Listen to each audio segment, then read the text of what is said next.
Alright, let's go live.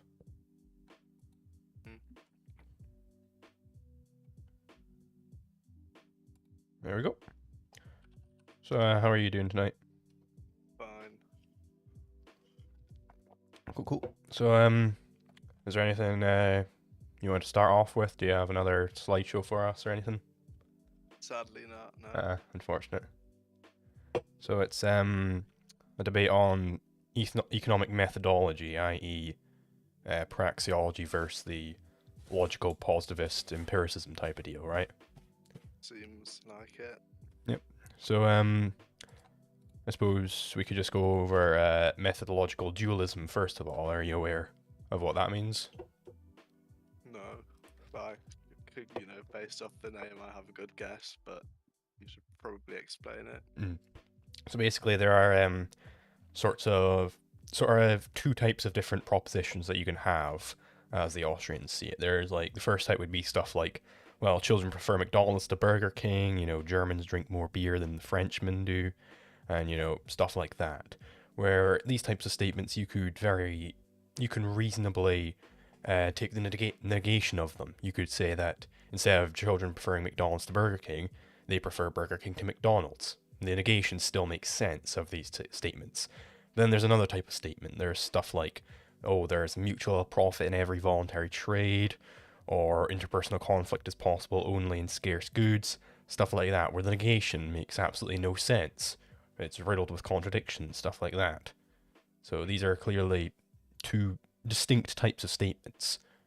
And this is the methodological dualism, which is core to praxeology, right? Because this implies, right, you have these types of a priori statements where if the negation makes no sense, then you know it has to be true before you even go out and test it. Do you agree with that?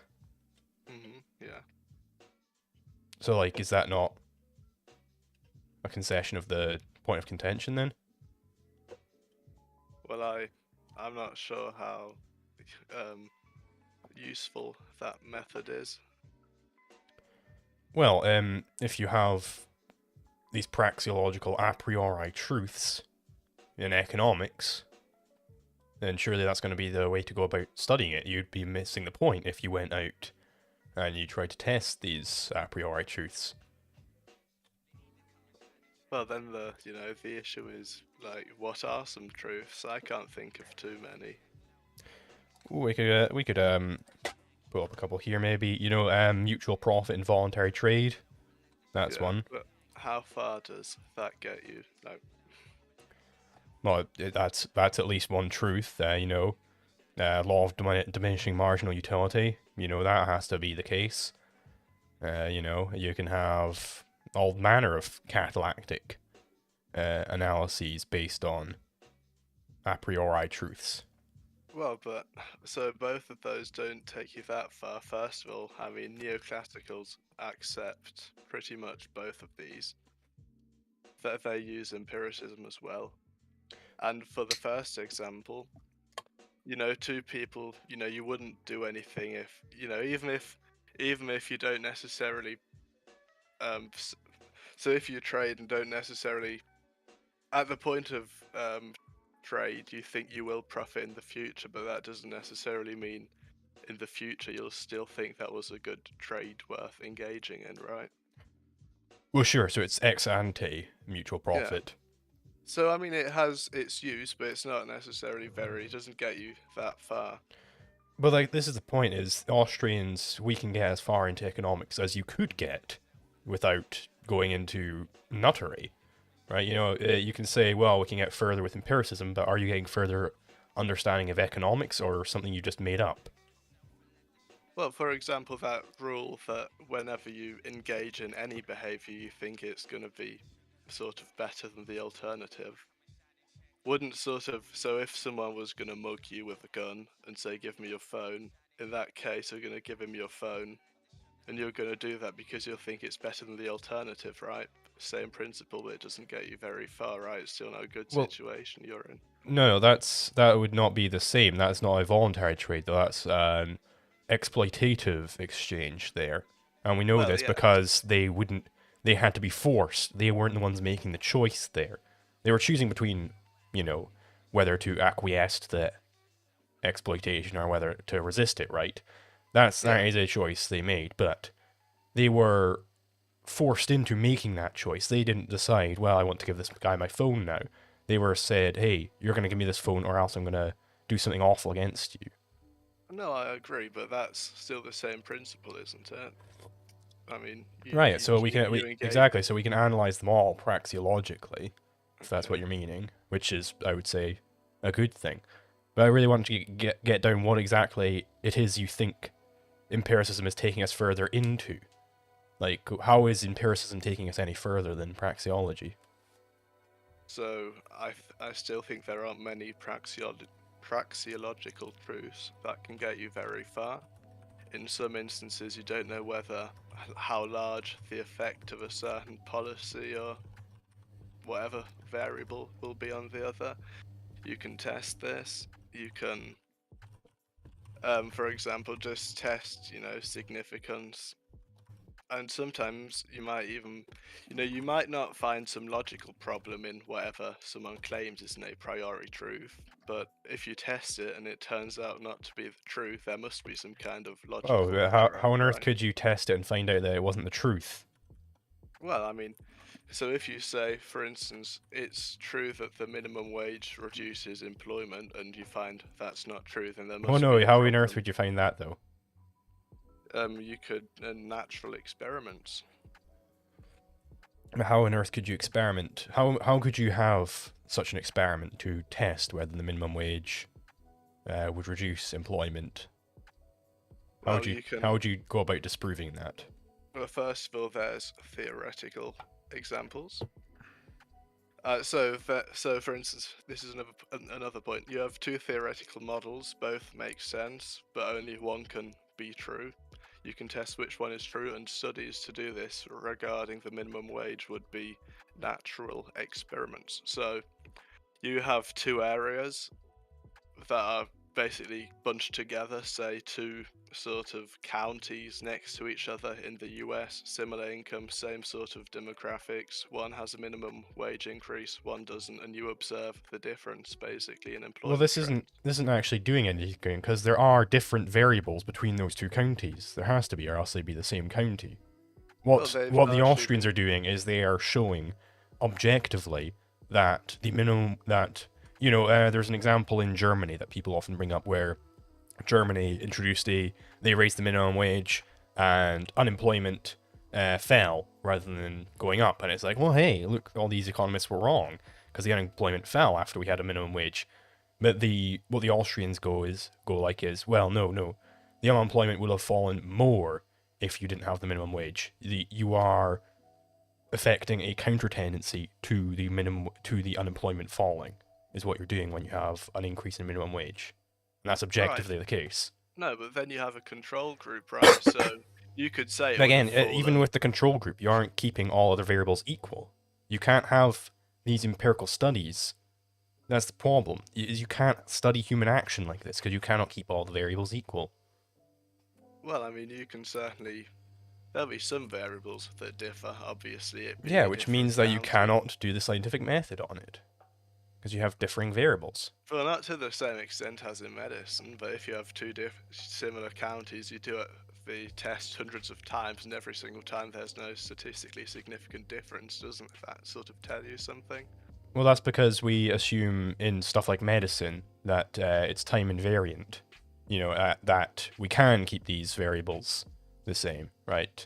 But we cannot do that for human action. It's simply not possible from the ground up. Well, I mean, so in medical trials, I don't quite know what you mean by human action, I guess, but in No, medical human trials action you in have the to. praxeologic sense, that's the problem, is you cannot keep other variables equal when you're studying human action.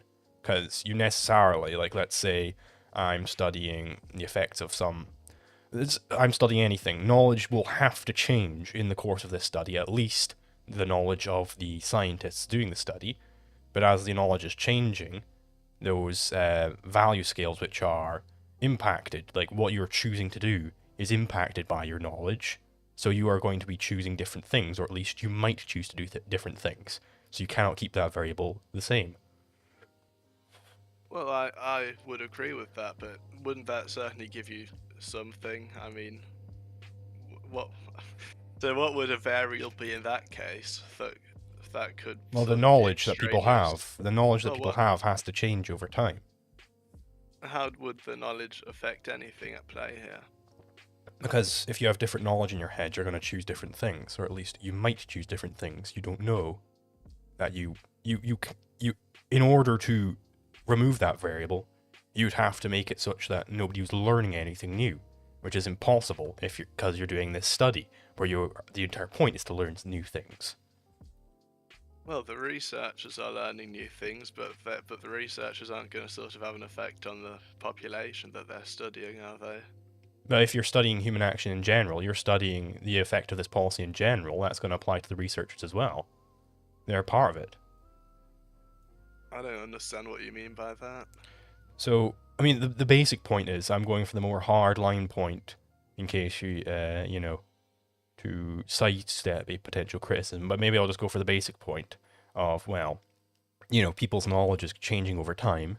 I imagine we could both agree on that. And your knowledge will impact what you will choose. So, and what you're choosing is exactly this. That's what is happening in the market. I'm choosing good A over good B, yada yada yada. Choice is instrumentally important to catalactics. So if knowledge is changing over time, that means people are going to be choosing different things. Their value scales are changing, you could say.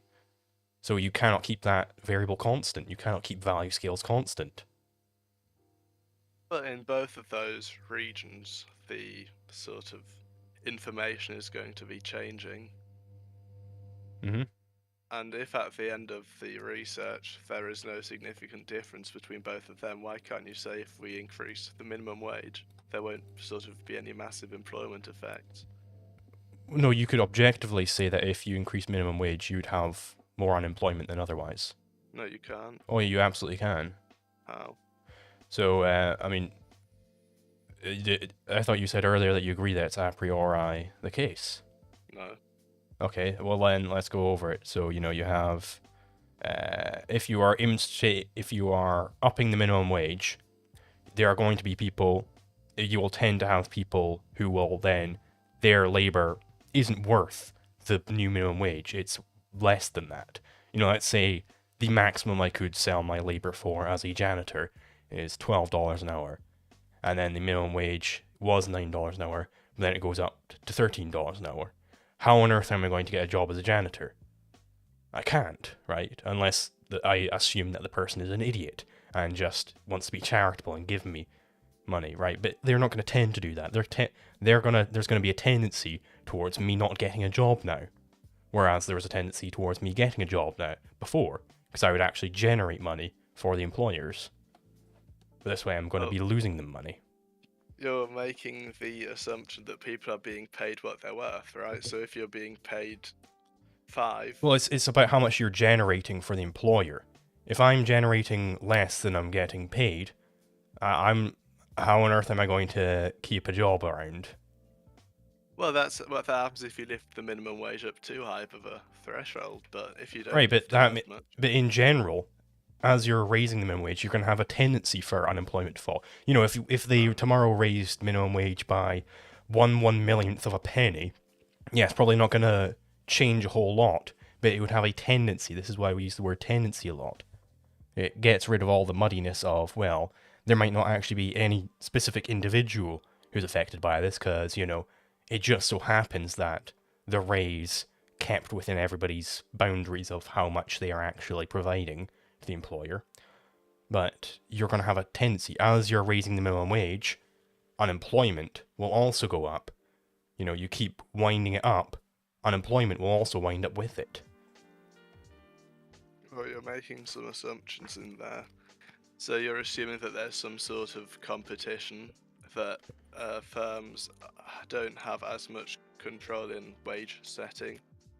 But if you use the Monopsony Model, which says that employers have power in setting wages, then the employers don't necessarily pay the employees I mean, what they're you, worth in terms of productivity. I don't And see why then if this you, requires competition at all. Even if we have some monopolist, if they're yeah, allowed to hire and fire at will, and they are seeing that this employee X, after the new minimum wage, is losing them money, well, why on earth are they going to keep them around?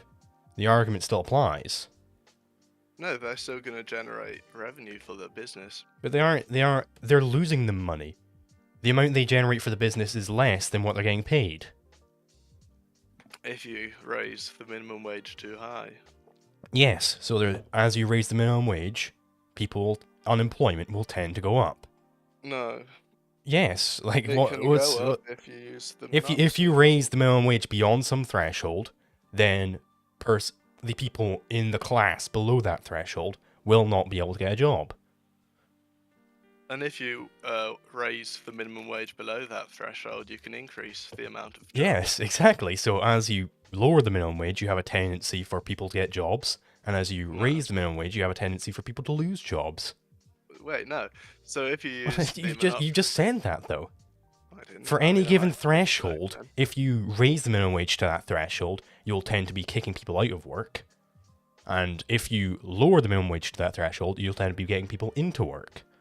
Well, okay, let's say that marginal productivity is 15. Say 15, and that's what the workers sort of would be paid in a perfect competition, but the wage labourers are being paid 10. If you raise the minimum wage to 15, those workers would be paid more without employment loss because they're still. Yeah, I agree. There are winners in a minimum wage. I didn't say there weren't any winners. I just said it would increase it tends to increase unemployment. No, I mean in this case. How can you even deny this? It increases employment in this case. It tends to. It doesn't. Well, how would it increase employment in this case? Sorry, you just snuck that in. Well, because under the Monopsony Model, if you the business employs people at a certain rate and quantity because that's where it maximizes its profits, right? But there's still a case where that's profit maximization, but you can cut into their profit margins, right? And in doing so, they can sort of have to pay more workers and at higher wages, right? Because if you just increase wages, why are they having to pay more workers rather than just the same workers more? Because that would hurt their profits. Why would it hurt their profits? They've got some given set of workers. They each generate $15 an hour, and they're each getting paid $9 an hour. And then the minimum wage gets set at $10 an hour, let's say. Why wouldn't they just raise all those workers' wages to $10 an hour? Why would they hire new workers? Because that would cut into their profit margins, and they would need to hire more in order to sort of get their profit up, wouldn't they? I mean, they could technically just not hire workers, but that wouldn't be a wise move on their part. Well, but why then, before the minimum wage, why wouldn't they just hire 1 million workers if they're just looking to generate all these new workers? There is an opportunity cost involved in getting new workers. There are issues with having new people around, right? Yeah. And it's clearly, if we're assuming that they're at the equilibrium point already, they've got the right number of workers. No. So, under the Monopsony Model, there are sort of two equilibriums. One is the perfect competition, and one is under a monopsony, right? So the monopsony will use their monopsonistic equilibrium at which the workers they hire they won't hire as many workers as when they have no wage setting power. But if they do, so if you increase the minimum wage, then you can still it would emulate perfect competition. So they'd have to hire more workers. But how did you derive this model? Because I imagine it's not a priori, because... Is it a priori? I don't know what that means, but I assume it is. I mean, it certainly... A priori, as in from the before. Like, you would know before going out and testing it whether it's true or not. No, you'd need to... I mean, under certain assumptions, if there is one employer or monopsony power, then this would be the case. I think that's quite a priori, if you could say so.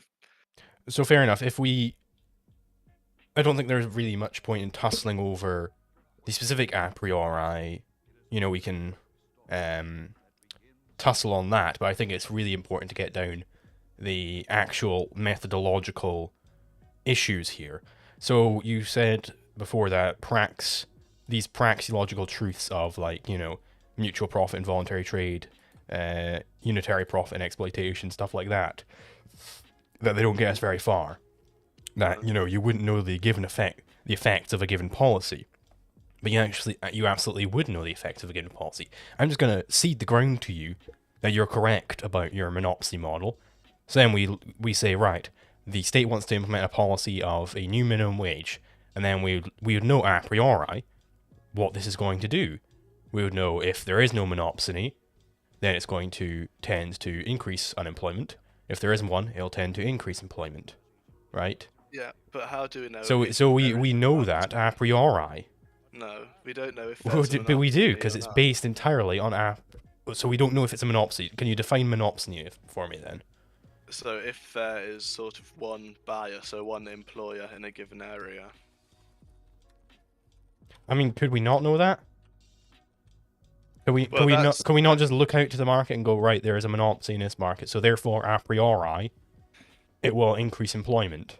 Well, you need to measure that, don't you? I mean, Yeah, okay, right, but you have to. That's assuming we bring in this new fucking dealio of the monopsony.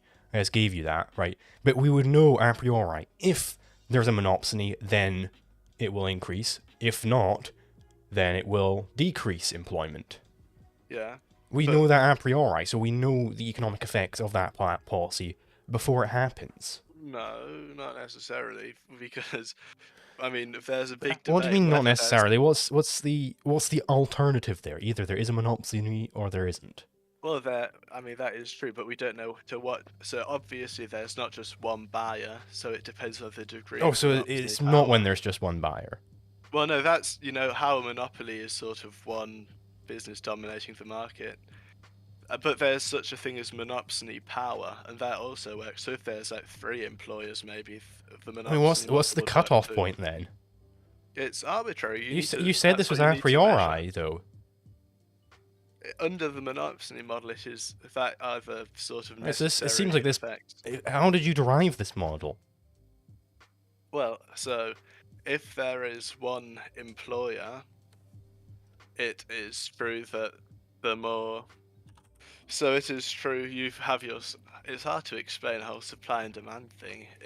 But you know that there's a marginal cost associated with hiring, which is higher than the supply.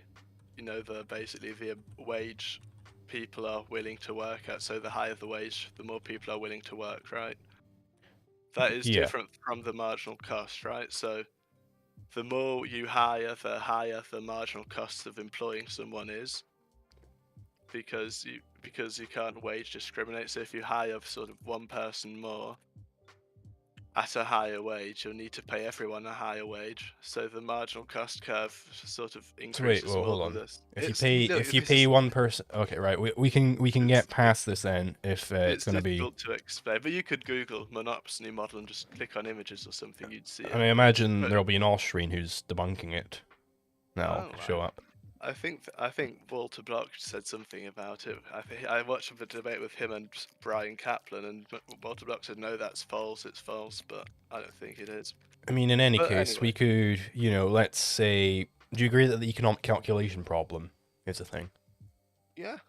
Okay, right, so that is a priori. We got there through a priori deduction, and that way we would know a priori, i.e. before implementing the policy of no factor prices, what effect that will have. It will tend to decrease the general standard of living. Yeah, you can know a tendency that, for example, would you say that you can't really get quantitative answers through a priori reasoning? Absolutely, yeah. It's Hans Hoppe says something along the lines of, it doesn't necessarily get us a lot, but what it does get us is true. But qualitative truth, right? So not Well, yeah, quantitative.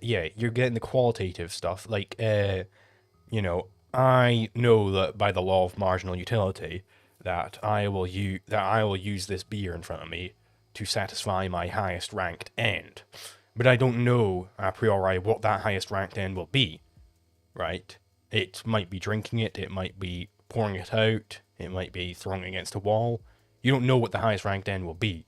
That's the job of the entrepreneur to essentially guess what it'll be, right? Yeah. But that's not Right. the job of the economist. The economist is doing science here. They're trying to get at what is actually true, not what they think might be the case. Yeah. Right. So, I mean, is that a concession then? Wait, a concession on what? I didn't quite. If that was some So sort of analogy, I didn't we get it. have it that we're getting as far as we can to where we're actually getting the truth of the matter. We're doing science here. We're trying to get the truth of the matter. If it's a case where you can't get any further, well then diddums, so be it. That's how it is sometimes. Well, but so for example, with the monopsony example, we have two models which we know sort of are true, but what we don't know is which of these models applies due to the economic conditions. Wouldn't that be something we'd need? We couldn't just Well, deduct. that's We'd the need thing. some. That's why I moved on to ECP because I'm Oh, not okay. familiar with monopsony models or anything like that, so I couldn't give you a satisfactory answer there. But given Okay, we fair both enough. agree, on the ECP and its a priori status, that's Yeah. as far as we can get. It might not be the case that we know exactly how much the general standard of living will decrease, but we know that it will decrease, and we know that before implementing the policy of socialism. hmm Don't you think it's important to sort of find out any sort of magnitudes, how bad it actually Well, is? that's the job of historians if it's after the case, or entrepreneurs if it's before the case. The entrepreneur is almost like an artist in that sense. They are they're doing the art of predicting what people might want in the future and stuff like that. That's not Well, scientific though.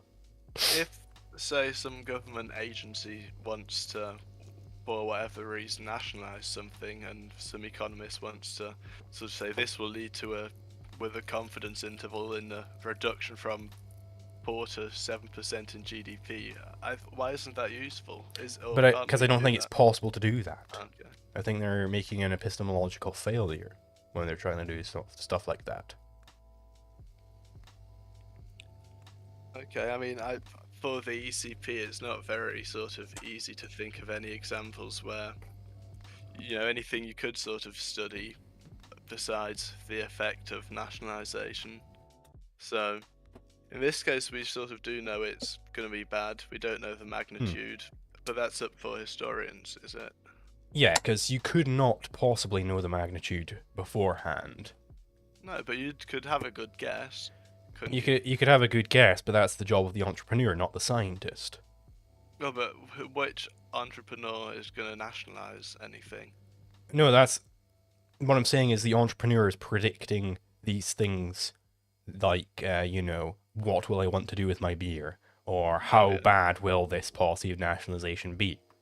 The scientist is sitting there going, okay, it objectively will be bad, and we know that is the case. But what He does he he, sort of he doesn't have anything. He could guess. He could also be an entrepreneur, but then he's not guessing as a scientist. He's guessing as an entrepreneur.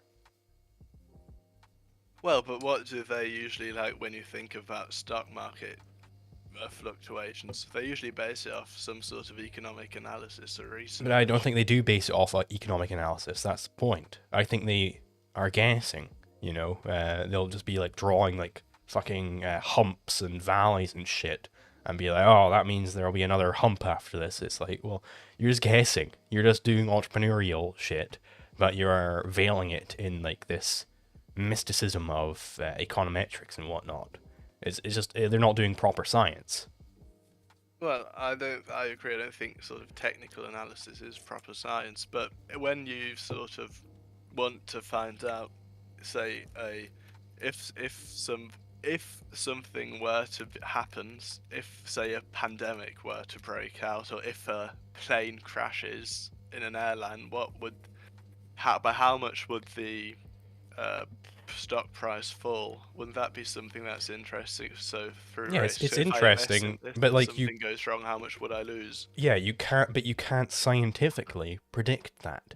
At least No, not, but you can have at a least good not guess. economically scientifically. You know, you could maybe frame entrepreneurship as a science of the sort, but you're not doing economics there. You're doing entrepreneurship. Well, I mean, I think that's the job of economists. I mean, when I look at economics departments, that's the sort of stuff they're doing. That's because economics departments are flooded with logical positivists who think it is possible to scientifically, economically, that is, predict the market. But they're wrong about that. They're I just don't wrong. think anyone thinks they can predict the market. I Oh think no, some the people mainstream does. I think the mainstream view in economics is that you can't beat the market. No, But no, they think you are able to predict human action and stuff like that. They think they agree with this distinction that there are, you know, empirical statements and analytical statements. You know, empirical statements, they are the only ones which say anything about the real world, and they have to be, at least in principle, verifiable or falsifiable via experience. And they think these are, and they think when we're talking about economics, we're talking about empirical stuff. So we have to go out and test it and whatnot, and that we could.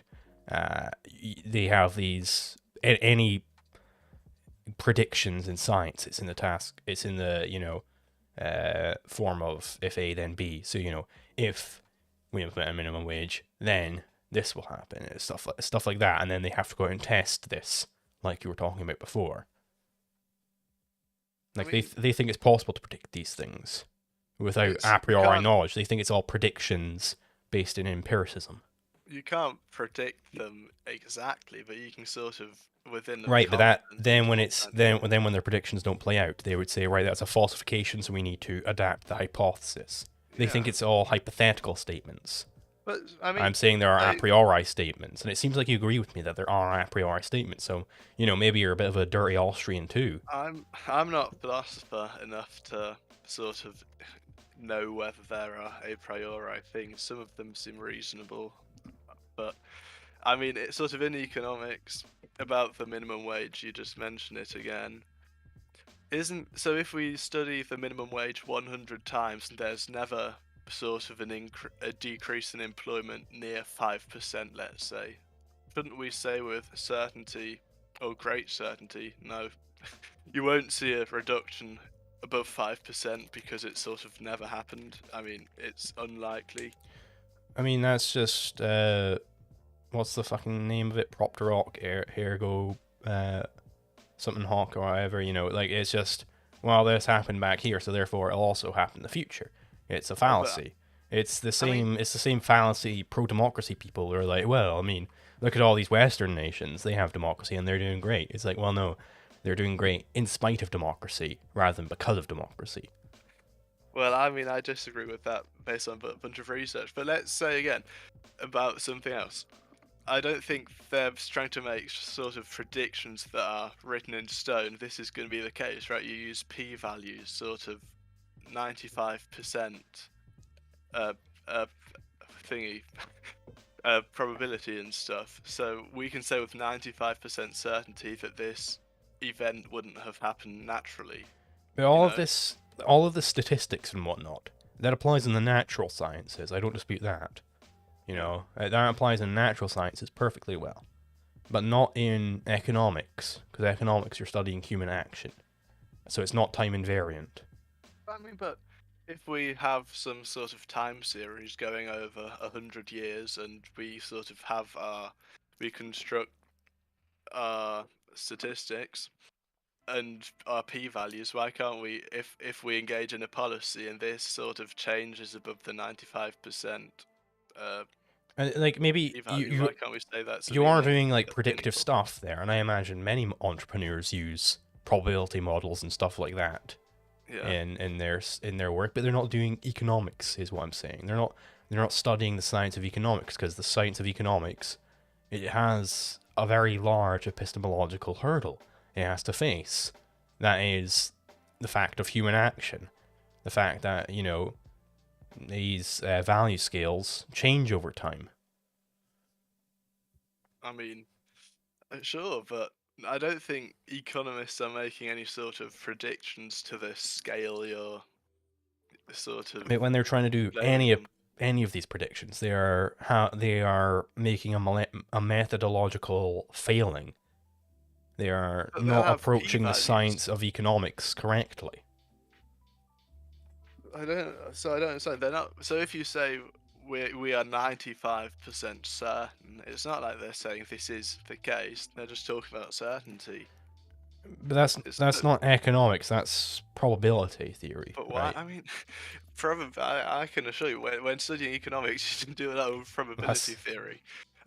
Why isn't it part of economics? well, because it just isn't. Economics is studying human action. I mean, It's a methodological failing. I've gone over this, right? I think but that's a very weird definition of economics, right? I don't think if you ask economists what's economics, can't think of I many mean, that would tell most you it's studying economists human are action. like frauds who are, they're logical positivists. I don't think so. No. I mean, obviously they're positivists, but they're not frauds. I mean, positivists are frauds, though. They are self-refuting, because let's take their example at their proposal is the empiricist proposal is that they're either empirical statements or analytical statements. Well, what is this proposal itself? Is it empirical or analytical? If it's analytical, it's just a language convention, so it doesn't say anything about reality, so we can ignore it. But if it's empirical, it could be falsified on principle. But how on earth would you go about falsifying this? Because you'd have to presuppose it in the act of falsifying it. So is it non-hypothetically true then? Well, they can't have that. They don't think there are non-hypothetical truths.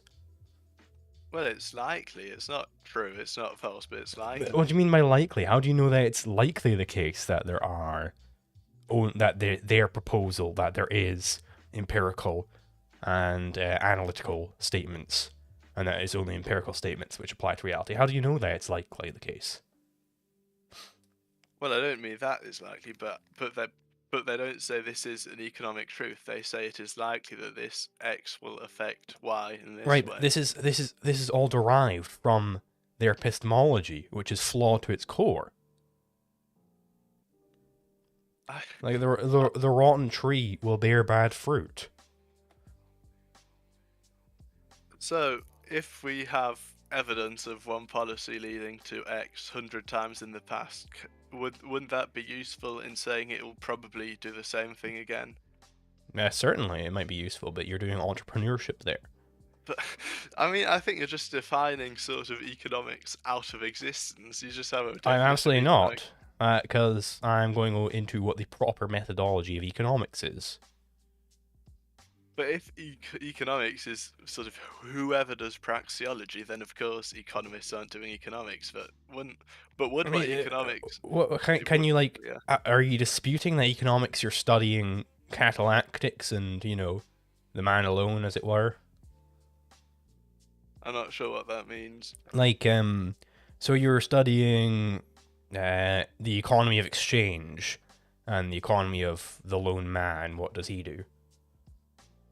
Crusoe economics and catalactics. Yeah. Crusoe, he uses a stick to get some fucking coconuts off a tree. The stick is a capital good. And, if he has to save for this capital good, yada, yada, yada. Like, that is economics anything beyond the economies of exchange and the economy of the lone man? Is it beyond that? I mean, I'm still not sure what you mean. Like, is economics beyond what one? Like, what else are you studying? If you're do you think you're studying those two things in economics, and do you think there's other things you're studying beyond that? Yeah. So I mean, I still don't quite get that example on the island, but Well, that's just an example of Crusoe economics, yeah. i.e., the economics of a single person, as opposed to the economics of the division of labor. The economics of exchange, catalactics. I mean, I guess economists do both of those, right? I don't know. Right, and do they do anything beyond that? Is there anything other than that which economics is studying? Well, beyond one person and more than one person interacting. Yeah. I guess technically, yes. I mean, some of my professors do some stuff on AI. That's technically not a person interacting, but I mean, it's a bit weird to bring that up. It's, but I don't know. I don't Are they quite doing get that in terms of economics though? Yeah. What the fuck does that look like then? So a bunch of financial institutions use AI trading based on market Well, trends, and they the analyze that. AI, if we assume that the AI isn't sentient and stuff, then the AI is just a capital good, right? Well, So I it's guess so. still analyzable in this dichotomy of Crusoe economics and catalactics. So Yeah. like, what else could there be in economics to study? I mean, I mean, I can't think of any right now. I guess All right, that's quite so that inclusive. is economics, and if both catalactics and Crusoe economics can be understood through praxeology, then we have it that the Austrians are right. No, they can't be understood to a great enough extent. But Because it's in both of these you're studying humans acting. yeah, but It's all about if humans acting, and so you can't, you have to it's. face the epistemological barrier of the fact that humans are acting here. I mean, if you're a determinist, you can just say that humans act based on certain variables that we can. I mean, I I mean, don't get that. Like, why humans are acting isn't really relevant. It's the fact that you are studying that humans are acting, and what they are doing. well, but so if you say that, then don't know what you're talking about in this case. So why can't we study human actions through like numbers?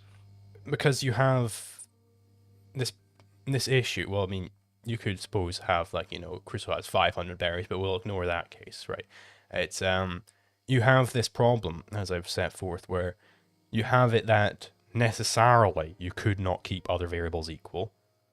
So you have it that it's just wrong on that case, and you have it that well to even think of this, we have to. It's the logical positivist position that there are either empirical statements or analytical statements, and that this is self-defeating. So the epistemology of studying it through numbers, as you put it, is Mhm. flawed to its core. Why? I mean, just because you can't hold all else equal doesn't mean your results don't mean anything or don't bear any significance. Well, you can't hold other relevant variables equal. Like knowledge is definitely a relevant variable when it comes to human action, and you cannot hold that equal. But so, I mean, I guess I've still got the example of the minimum wage study. It's not nothing about theory here, but so in terms of knowledge, how would knowledge affect that? Both of those areas sort of Because can change their knowledge. if the knowledge in one area changed, if the value scales in one of the areas changed, such that they either wanted to employ many more people or wanted to employ many fewer people, that's obviously going to skew the results, and you But can't is control for that that. plausible? Is it plausible that one area just randomly Whether it's decides, okay, plausible or not is unknowable. I mean, I don't think so. Like, if you do a randomized controlled trial in like vaccines, and like you could say one of them just randomly, one of the 50% just randomly stops going out, but that's not a realistic assumption. Right. This is well, then you'd be studying, I suppose, the economics of vaccination, right? Well, just aside from economics, a You different could field. like just hold a bunch of people in a room, have them all fucking like jabbed up with a medicine, and see what happens, right? Because you can keep things time invariant there, but you're specifically studying the choices of people when you're doing economics. You're specifically studying the choices of people, and these choices you cannot hold what is causing these choices equal. You can't choose. You can't hold the most important thread here equal. Because humans differ, or what? Is that the point? It's not that humans differ, it's that each person's value scale will change over time. Okay. So again, to the example of vaccine trials, right? You have 100 people vaccinated with a placebo, 100 people with the real vaccine. Why can't I just say that's not reliable because the 100 Because you're people with the keeping their placebo? body mostly the same, like, right, you're not... But mostly the Relevant same. variables in their body aren't changing there.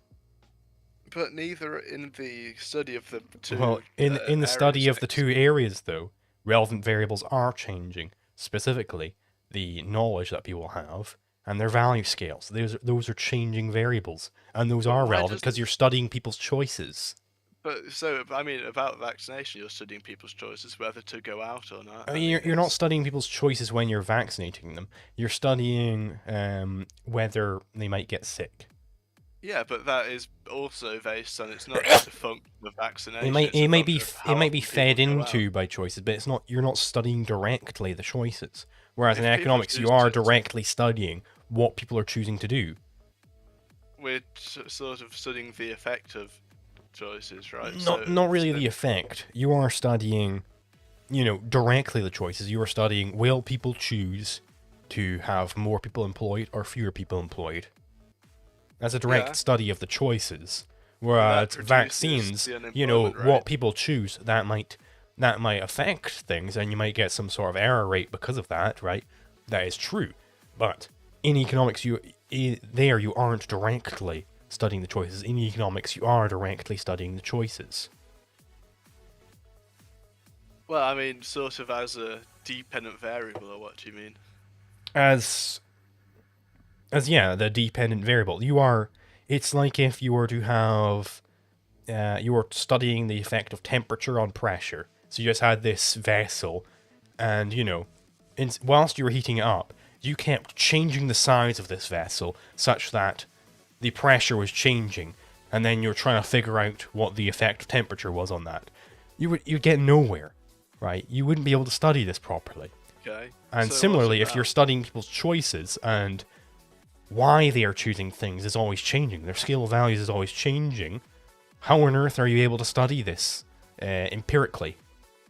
So what about a study on, say, other medication where the dependent variable isn't if you get infected, which you don't really have a lot of control over, but say your behaviour, how often you self-harm after taking this study. You do a trial and see how often people self-harm. That's a sort of choice as a dependent variable. Can we not do that reliably in psychology or medicine or whatever?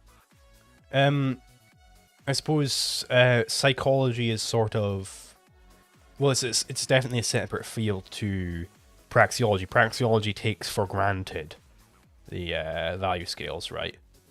It's there might be a you could say that the medicine is the consumer's good, which will make you change your scale of values in some other way. I'm not much of a psychology type of guy. I don't understand it, right? Yeah.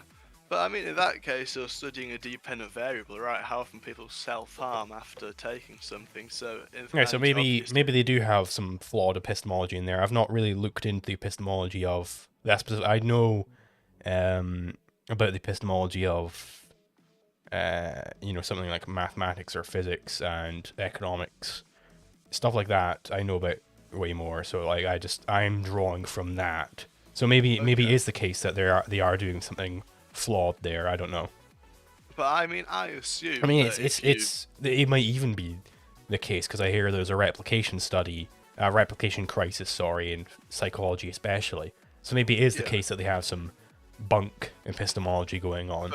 but that's not for sort of drug trials. Those replication things are for it's just cognitive stuff. But I mean, when I assume when you sort of take the doctor's word to take some sort of medicine, I mean, that went through trials. You trust the doctor. You wouldn't say the doctors doing the trials aren't doctors, I assume. Well, because they have an entirely different epistemology in medicine. There's an entirely different philosophy of medicine than there is of economics. I But understand the philosophy of economics, which is why, but this is the same concept. well, yeah, but it's applied in completely different ways, though. It doesn't Not work. necessarily. You have a sort of a control group, your treatment group, and a dependent variable, which is behavior in both cases. Well, behavior isn't what you're directly studying in both fields, though. In something like medicine, behavior might affect what the medical condition of the body is. That doesn't change anything. In economics, you're directly studying the behavior. Well, but in my example, the sort of behavior or the choice at the end is self-harm, the effect of a drug on self-harm. So that's sort of a choice or a behavior at the end of the trial. And, you know, if you're trying to do an economic analysis of that, then, you know, you couldn't have this empiricism in there. If you're trying to do a psychological analysis of it, maybe it's fine to have empiricism. The same sort of methodology, isn't it? I mean, if you have a trial... Yeah, and maybe it is the case. You know, I don't know about it, so I can't really contend with you on the epistemology of psychology. So maybe you're right, and there is something awry in there. I mean, I assume you believe drug trials to be a sort of good process. And it seems to be working out, yeah. But then again, I don't know. But you are... It's not the same as medicine in general. Medicine, you know, if you're testing like whether aspirin will help out headaches and stuff like that, that isn't... It's you're not directly studying behavior there. But then in psychology, you are studying behavior, but in a different way to how you are in economics. Well, but headaches, I mean, that's sort of the same thing as I said before. Headaches are like getting infected with, say, a disease. That's not your choice, but self-harming would be a choice. Yeah, exactly, which is why I'm saying there is a difference there, which is why I'm willing to cede the floor to you that their epistemology is maybe flawed in that same way, then. So how is it flawed then? What's flawed about it? Well, I don't know about the epistemology of psychology is my point here. Which is why I'm just willing to cede the floor there. I know about the epistemology of economics, which is why I can talk on that. But it's the exact same principle. Right, so maybe it is also flawed. I don't know. I haven't read up on it. Well, I mean... Because I just have to take your word for it that it is the same thing going on. It might not be the same thing going on. Well, I just have to take your... Exactly, there are differences. So maybe you're wrong in some way that I don't know. Maybe you're right. I don't know is the point. Which is why I'm trying to stick to economics here. I mean, okay, but I mean, if I can't sort of make any analogies, I don't really know how to show this point that it is useful, even though it's just within a certain confidence or probability. I mean, boo-hoo, I guess. So then about the minimum wage study then, if we can't keep all those things equal... Rather, you can't keep the things equal that you're actually studying. Why not? We're studying... It's not possible. You're trying to, you know, study what the effect will be of a minimum wage as compared to how it otherwise would have been. For that, you have to keep the value scales the same. Or else you're not doing proper science. But you can't keep those value scales the same. We have a counter group. You can have as many counter groups as you want. It doesn't change anything. But what's the counter? Magically, 100 times we study it, just happens that maybe is change, and that one area sort of decides to employ more people. Yep. Randomly at that time. There are innumerable different things going on which impact people's value scales. Well, in this case, it's about people employing people, isn't it? But that is all derived from people's value scales. But if we study it 100 times, how is it true that one area where the minimum wage was enacted, every time it was enacted, people just sort of decide to hire more? I mean, this is the problem with the empiricist economist mindset of, well, you know, even if you found out it went one way in one study, it's like, well, maybe I can give an example from the socialists. You know, they'll be like, you could perhaps try and attack the socialist position by saying, well, look at all these socialist countries and how bad it went. And then they could just say, well, in that socialist country, it didn't go quite right because, you know, we didn't control for this other variable, maybe you bring up East versus West Germany and you say, well, East Germany is way worse than was way worse than West Germany. And then they're like, well, that's because West Germany had way more aid. Or, a more funny case, I suppose, is, well, the USSR went really bad. Well, that's because Stalin didn't wear a funny hat before we started the USSR. If he had worn that funny hat, maybe it would have gone differently. It's like, there's just infinite excuses from the empiricist mindset, because, Well, but you we could never both finish. know- You can't, you're not doing proper science here. But we both know those aren't necessarily plausible excuses, right? Stalin's hat is not a plausible excuse. Well, I know it because I have proper epistemology. How do you know it?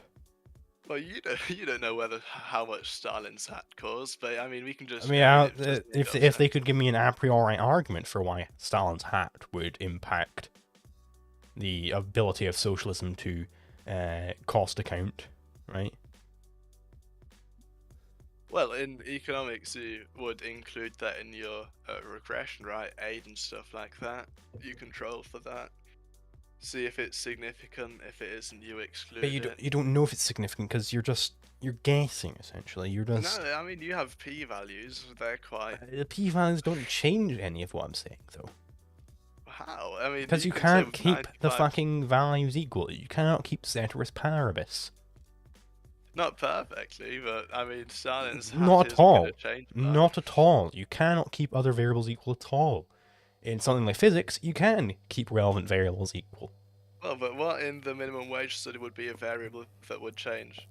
People's value scales. Yeah, but expand. How would that affect the employment? Because whether people are getting employed or not is determined entirely by people's value scales. Nothing Yeah, else goes into it. So we do it 100 times. Why would every time we Chance. start a study, if that just happened by chance? Do you want to do a Well, probability to calculation? be fair, of not the by chance, but that's why by chance it was the case that people's value scales aligned as such. Well, I mean, but if we do a probability on that, out of 100 studies, the probability that just one thing randomly happens in every single study. But like the point is, in all these studies, what are you even finding out here? Because we already know before the fact what effect minimum wage will have. We don't know how large it is. Well, you don't doesn't matter. We already know that it will have an effect. It does.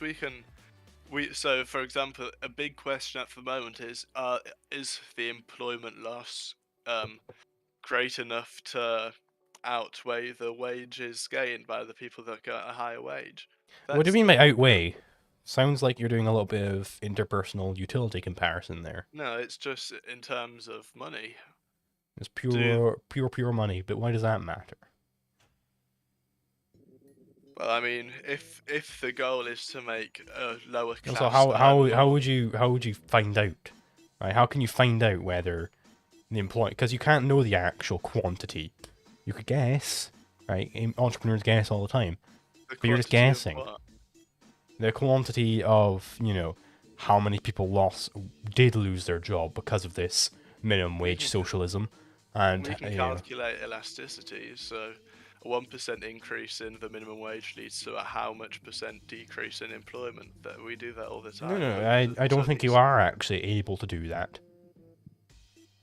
Because you can't compare our reality with an alternative reality where you didn't implement the minimum wage. You can't do that. But neither can you in medical trials. But in the case of, but we can get close to it. We can get a control group that is and getting close to it is the work of an entrepreneur. But then why is it what every single economist seems to do in the economics department? Because they're all a bunch of fucking positivists. How about you just let them do their thing? I mean, it has some value, but you just say it's not economics. I don't think it does have any value. I think it is a detriment because they are sullying the good name of economics. Well, what if we called all the economists? We just invented a new random word for them. Would you see it as an alright profession then? I mean, still, if they got rid of the fucking flawed epistemology, right to its root, right? Get rid of that, and they're just doing the job of entrepreneurship, then that's fine. I'll call them entrepreneurs. Well, let's even say they have the same methodology. Then it's flawed still. But they just don't call themselves economists. I mean, they're still wrong, though. But they don't claim to prove any truths. They're just sort of... I mean, okay, yeah, sure. If they don't claim to know any truths, then sure. But they do claim that these things are true.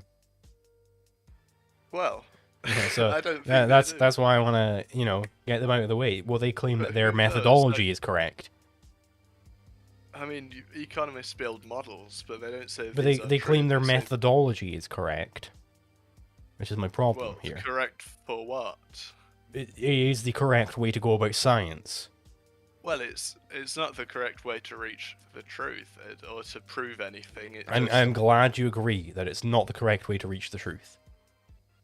I mean, it's not the way to prove anything. Yeah, but I mean, I guess that sounds like a concession to me that their methodology is not the way to the truth. Austrian methodology is.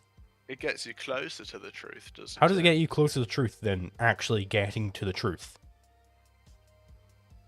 Because I don't believe you can actually get to the truth of some. Well, I mean, but we agreed that there are a priori truth statements. That's very Austrian. But they are very limited. Well, that's very Austrian. I mean, the economic calculation problem doesn't sound particularly limited to me. I mean, it is limited in certain ways, right? So, it doesn't tell you anything or a lot about Keynesian economics or about minimum wages. I mean, it tells you plenty, right? The a priori truths in general tell you plenty about any single policy they might want to implement. Let's say the Keynesians want to flood a bunch of new money into the market without actually creating new property. Well, we know this is going to reduce the general standard of living. All this easing and stuff. We do. How? Because you have more, essentially, money receipts. More money competing for the same scarce goods. You are essentially redistributing wealth. Right? You'd have to be. Depending on who you give the money to. How does that decrease any sort of whatever you just... Because you are going to be reallocating towards people who really shouldn't have it, in a manner of speaking. Like, let's say you give it all to the banks, right? You're giving this new money to the banks. Well, then you're reducing the amount of purchasing power for everybody else. Wow. So you're basically, I mean, because you've just printed a bunch of fucking new money and you're giving it to the banks. But that doesn't translate into more... Well, that means everybody else, because the money, each individual note now has lower purchasing power because there's more notes around. No. What the fuck do you mean, no? That's assuming the money goes anywhere, right? So yeah, they just print out and then fucking immediately burn it. Then yeah, it's not going to have any fucking effect. But banks... That's not what the easing is, though. That's not what easing is. Easing, they have to actually put it into the economy somehow. No, you don't. What? What do you think they just fucking throw it into a box or something and never tell anybody about it? No, they're giving this money out. No, they're not. So they buy securities. Yeah, so they're fucking using this new fraudulently printed money and fucking sending it off to people. It's not just staying in the Federal Reserve and it never leaves that fucking building. They print it off and then they're giving it out to people. Maybe giving it out is the word you're getting pissed off at here. It is leaving their printers and going into the economy. Into the banking system. Which is in the economy. But it doesn't leave the banking system. It's in the... Oh my fucking god. But that doesn't... It's circulating. If it wasn't ever circulating, if they were just passing it around for some sort of fucking game, it would have no effect, I agree. But that's not what they're fucking doing. It is. You think they're just passing it around for a game? They just have this big box and they never open it. And then they just move it around from place to place and no transactions are ever happening with this money. Or are transactions happening with the money? There's a different money supply for banks and people, right? But transactions are happening with this money, correct? Yes, but... Obviously, right. So then it is having an effect on the economy. It has to have an effect, because there's transactions happening with it. Yeah, but So it's changing what people are doing. It's changing what the banks are doing. yes, but it's not Changing changing how they're purchasing lending power. out, for It's instance. not changing So it purchasing is power. having an effect on the economy. And we know what the effect will Yes, be. it It will does. be to transfer wealth from those who aren't getting this benefit towards those who are. No. You, Yes, it you, has to be. you There's just no said other something way. else. You just said it decreases your purchasing power.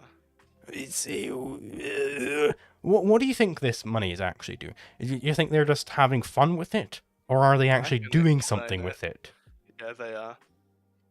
They are reducing the yields on long-term bonds. That's what QE does. So they're reducing the yields on long-term bonds. So that Yeah. means you're getting less from long-term bonds. Mhm. So that means you're redistributing wealth from people with long-term bonds away to other people. Well, what happened to purchasing power there? Nothing. So you are reducing, you are redistributing wealth from people with long-term bonds towards other people. You are redistributing from savers, we could say, towards not savers. So you're affecting a But tendency that's towards different not than saving. changes in purchasing power. Right, but That's a that different is okay, right? Because I was just assuming just straight flooding it into the market, but under this new idea of where it just reduces what you're getting from long-term bonds, you're still having an effect there. Yeah, I agree with that. That's the whole point, to have an effect. Yeah. Right, but that effect will be to redistribute wealth. That effect will be stimulative, right? It'll lead to. How would it be stimulative? Because you are essentially raising time preference, which will have a lower standard of living. If long-term bonds yield less, people will find other ways to gain a return on that money, and that will be No, stimulative. you are discouraging saving then. The Yeah, but that's long-term a good bond thing is in saving. some No, cases. no, it's not, because it's increasing time preference. Okay, This is so decivilizing. So in a recession, don't you think that people should save less? I think a recession wouldn't happen without the fucking government.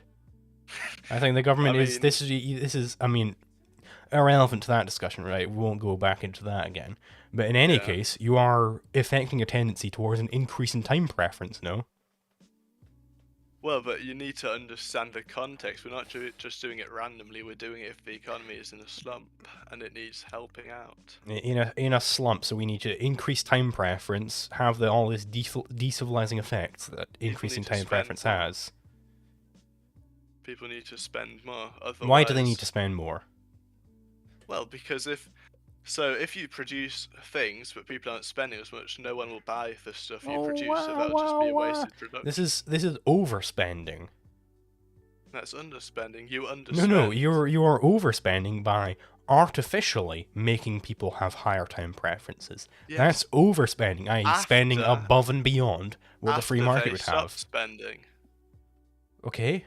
They spend less, so we decrease which sometimes they should spend less. No. Yeah, absolutely. Sometimes they. Do you think we should be buying literally every single second of the day, or do you think overspending can happen? Of course it can. That exactly, it can happen. And overspending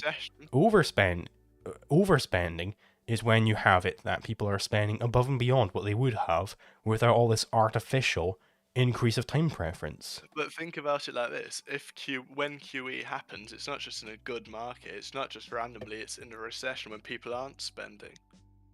Right, so but sometimes we shouldn't be spending. Why is it that they should be spending here? Because if people aren't spending, stuff will have been produced which won't be sold. This will improve the entrepreneurs in the future. They won't produce so much frivolous shit. It's not frivolous. It's just. I mean, they produced it in the boom times because they mispredicted, they malinvested, they thought these people would want to buy it, but then they didn't want to buy it, and then you're going, well, they're underspending. They're underspending because they didn't want to buy all their stuff. No, it was the entrepreneurs who were malinvested, not the consumers who are underspending.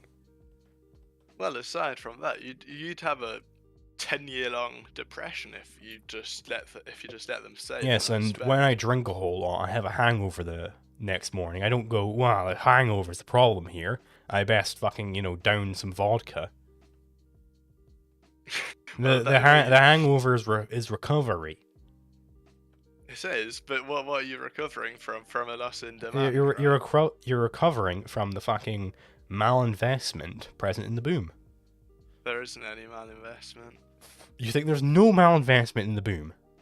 Not to the extent that. So you think depression? So you think, okay, sorry, let's get this straight. So there was no malinvestment in the boom, but people are suddenly, they aren't buying into all these investment projects that you had going on.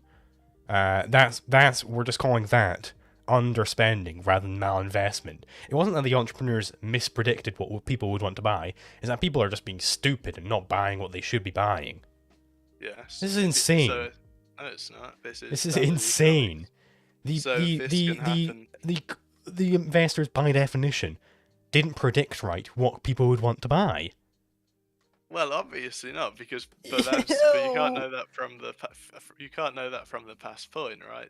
Oh my god, this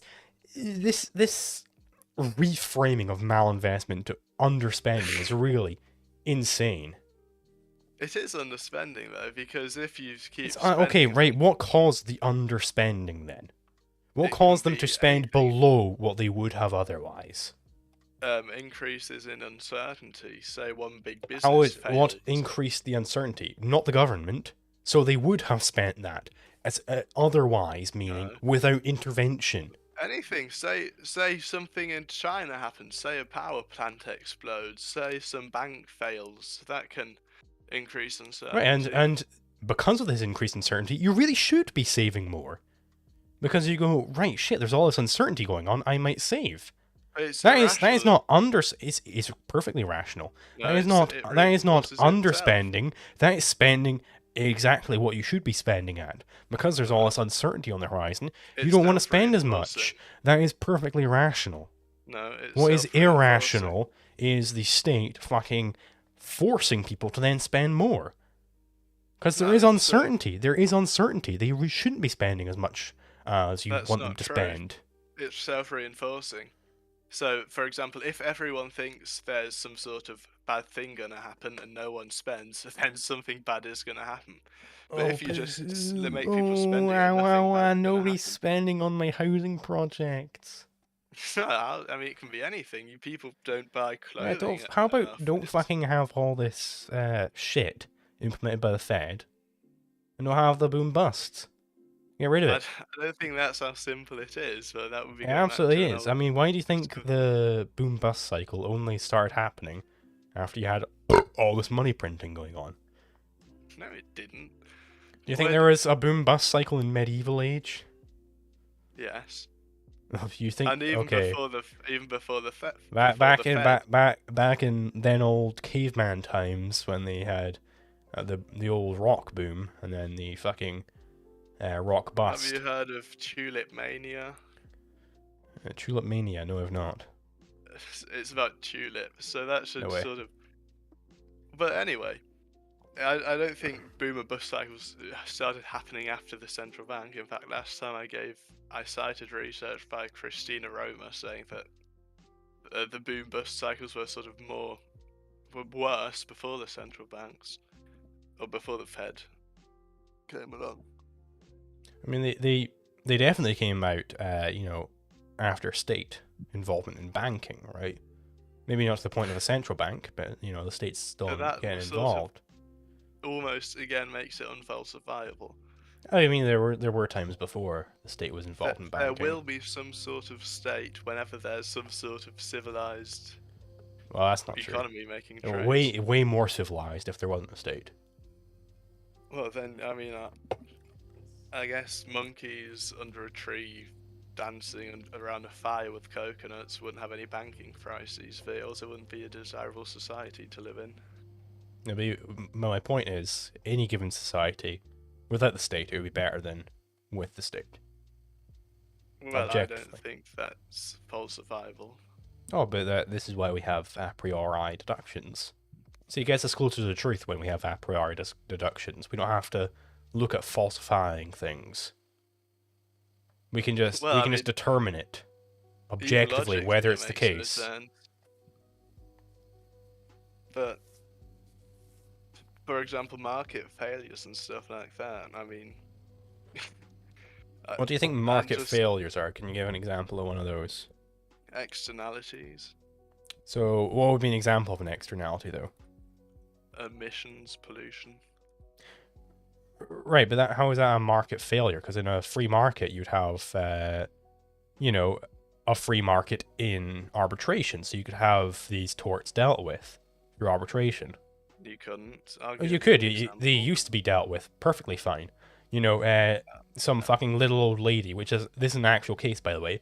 Little old lady puts her washing out, and it's wet and clean. Then she comes back a little bit later, and it's dry but dirty because there's a factory down the road which is pumping out a bunch of smog over her house and dirtying up her clothes. And she managed to get this factory to cease in their desisting behavior and pay for her new clothes and shit like that. And there used to be these Okay. filters they'd make, and they'd put them in factory chimneys so that they wouldn't pollute because they didn't want to get sued all the time. This was the free market solution to pollution. But then, the US government was like, well, no, we want to be the biggest, baddest guys out there. And to be the biggest and baddest, we gotta fucking compete with the UK. So we gotta get ourselves more ships, more train yards, all sorts of lovely industrial shit.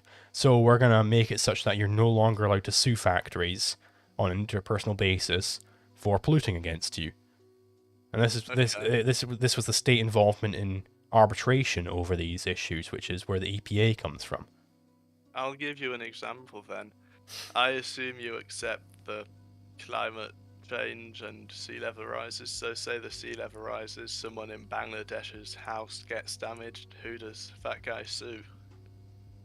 I mean, if there is nobody to sue, then fucking throw a wall up by the ocean, suck it Well, up. but that's the point. So those emissions have consequences on people that can't trace back who I mean, caused the but the damage. point is, all these emissions everywhere, they're all polluting. So there's going to be people who wanting to sue over that. Of course, but you wouldn't know There's who always to petty sue. motherfuckers out there who going, my neighbor over there, he's burning coal and it's getting into my house. The smoke is coming over. There's always petty motherfuckers out there, and each of these petty motherfuckers are going to do their little bit to reduce this.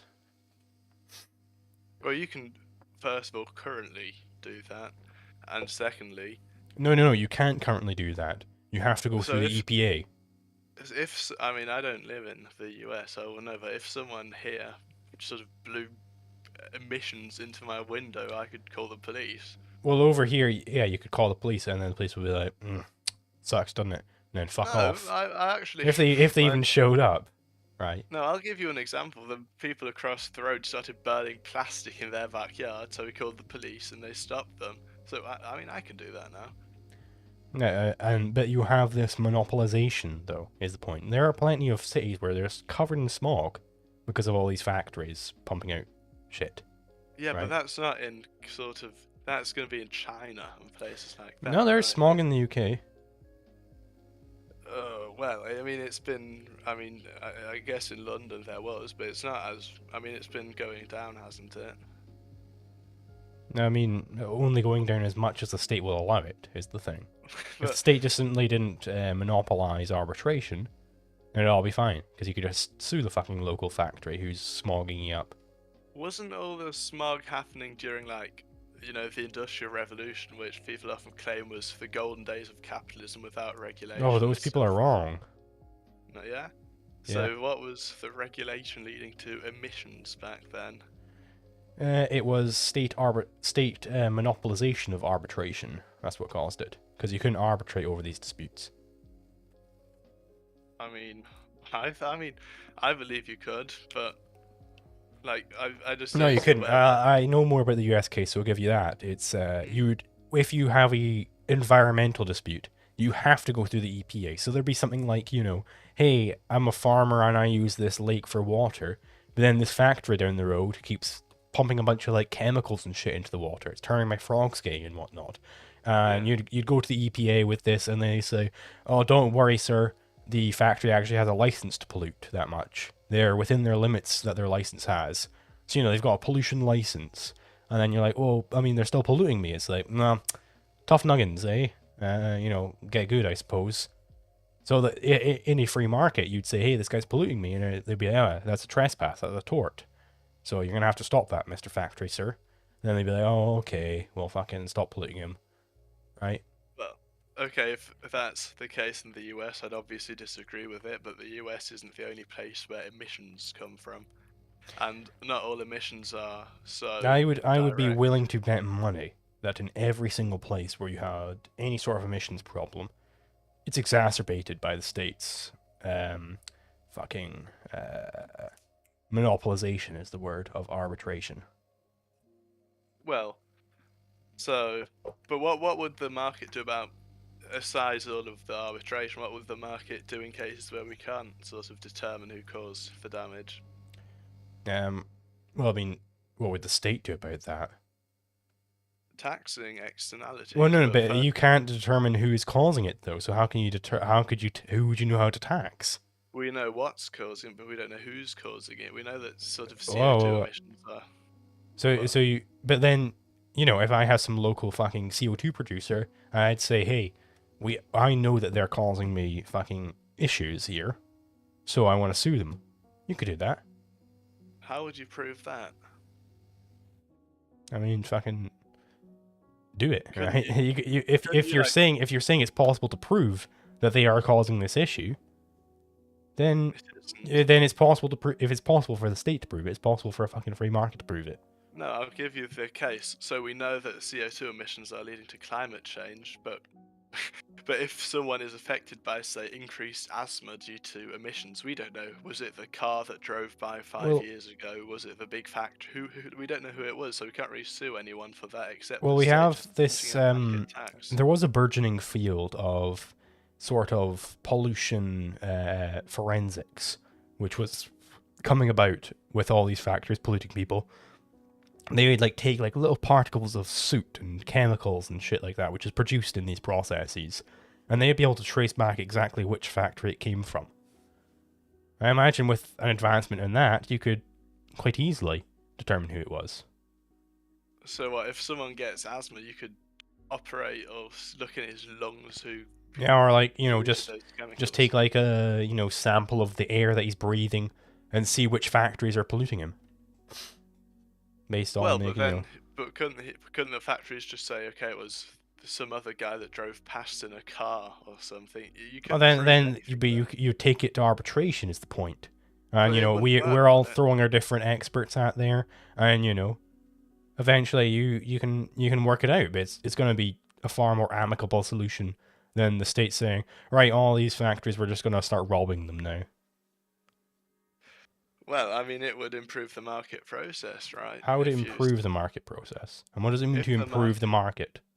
if the market underprices these emissions, taxing them would get it closer to the How would you true determine price. that they are underpricing emissions? If you agree that there are negative externalities, you'd know that they're underpricing it. How would you know how much to tax? Well, that's a separate question, but first you need to know that there is such a problem in order to know that a tax would be the solution, right? But why would the tax even in principle be the solution to this? So, okay, say the market, say Like, can there. I go about taxing them, or does it have to be the state? I mean, I don't know. I have not heard of private taxes yet, but But how like, would you do that? in principle, could it just be anybody who goes about taxing them? I mean, as long as emissions are taxed, I mean, I guess so. But who would do So like, that? I'm just if you breathe out CO2, can I come along and ask you for a couple quid? If I breathe, or Yeah, because uh, you're emitting CO2 right now. yes, obviously, but you know that humans, when they're breathing, they aren't net emitting because all the stuff we're breathing out, we took How are in we not through. net emitting? Are we not CO2 producers? Well, not. I mean, in terms of breathing right now, when we breathe, we're not net emitting. How are you not? How are you not net emitting I in am, breathing? but not when I'm In breathing. breathing, in breathing, Oh, even you're taking in oxygen and creating CO2. yeah, but I read about this the other day. I'm obviously not some sort of physicist, but I can just look it up. It's something to do with photosynthesis and energy. So everything I sort of exhale, those I decrease emissions or what was I like decrease CO2 in consumption or something like that. Hmm? But that's in just breathing, in the act of breathing. Yeah. You take in some amount of oxygen and put out some amount of CO2. Yes, but in order for me You're to creating CO2 in the act of breathing. yes, but not net, because before that I've took some sort of I consumed some sort of energy that I mean, decreased maybe CO2. in the act of eating, you're a net consumer of CO2, but in the Yeah. act of breathing, you're not. I mean, how would it even be the case? Surely people would have to be a net producer of CO2, or else plants would fucking suffocate. We are, but not in terms of Yeah, so you are like not even just through breathing. even in nature, right? Without any cars and shit, Yeah. animals would have to be net producers of CO2.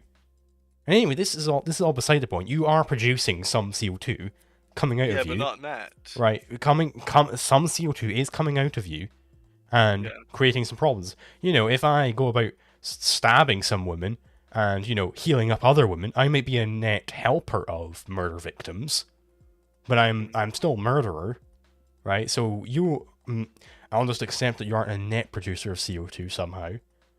But you still are producing CO2. So can I come over to you and demand that you give me some money as a tax? No, because I'm not a net emitter, and I can give Why does it you. matter whether you're a net emitter, though? Because I could go about stabbing women and then save more women than I stab. We know that it wouldn't make sense to tax human breathing because on a net that wouldn't make any sense, and there's also no sort of price. Like, what would you tax? Like, Yeah, would you exactly. tax Yeah. me? What would you price it at? That's a great No, question. not the exact price, but what would you tax when I'm breathing? How are you going I'm to tax my taxing the breath? fact that you're producing CO2. You said that But was how? something What that are is you just. taxing? I'm Like, taxing the fact that you're producing CO2. You said that was just. not if I'm If it's just breathing, to do it for a factory, why is it not just to do it for you? because I'm not a net producer of Why does CO2. that matter though? Because why would you tax someone who's sort of producing zero emissions? But why? Well, I am a net saver of murder victims. I stab you to death, but then I go out and I work in the hospital for a shift and I save like 17 other people. I'm a net saver of humans, Yeah. but I'm still a murderer, right? I've still done the bad thing. I've still produced murder. You've still produced CO2. But we produce it based on. So I'm obviously not a physicist, but when we exhale carbon, I'm just going to read it. Every atom of carbon in the exhaled carbon dioxide comes from the food that was recently produced by photosynthesis. So we just know that whenever I exhale, that isn't actually producing any. No, you converted that carbon that was produced through photosynthesis into CO2. No. It's a lot like if I just went to a forest and burned it down. I'm producing a lot of CO2 in the same way. I'm changing the carbon which was produced through photosynthesis, and I'm changing it into CO2.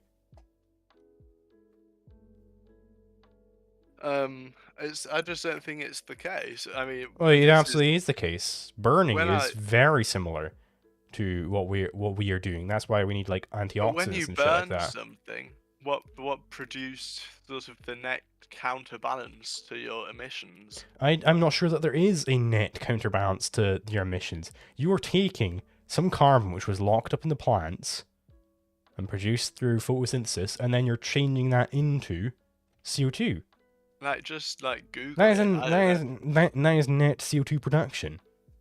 This isn't economics, so I can trust what the scientists are saying here.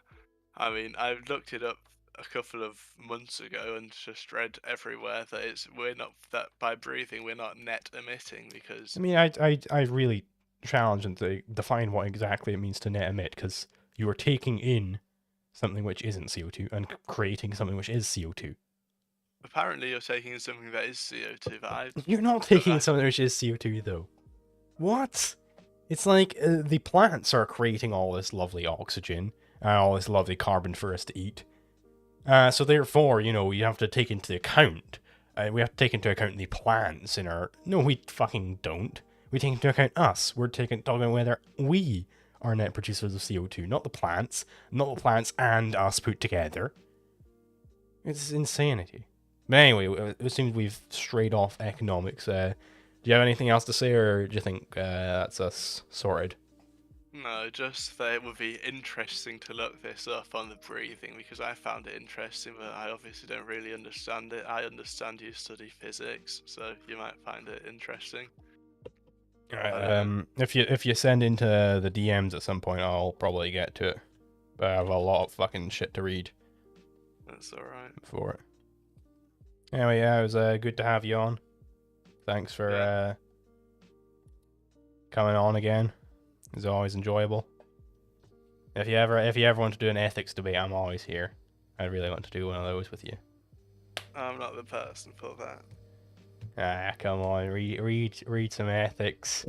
Come on the show. There's other people that can do that. You'll enjoy it. You'll enjoy it. Anyway, I'll see you later. Okay, bye. See ya. Yeah, I think I've got another stream tomorrow. I've not put it up yet though. But yeah, I'm having a discussion with JK03 Jordan on natural law. He's doing some sort of paper on natural law. And yeah, I thought it was pretty good debate as well. And then on Friday, I've got a debate with the Hunter guy. Yeah, I'll see you guys next time. Boop.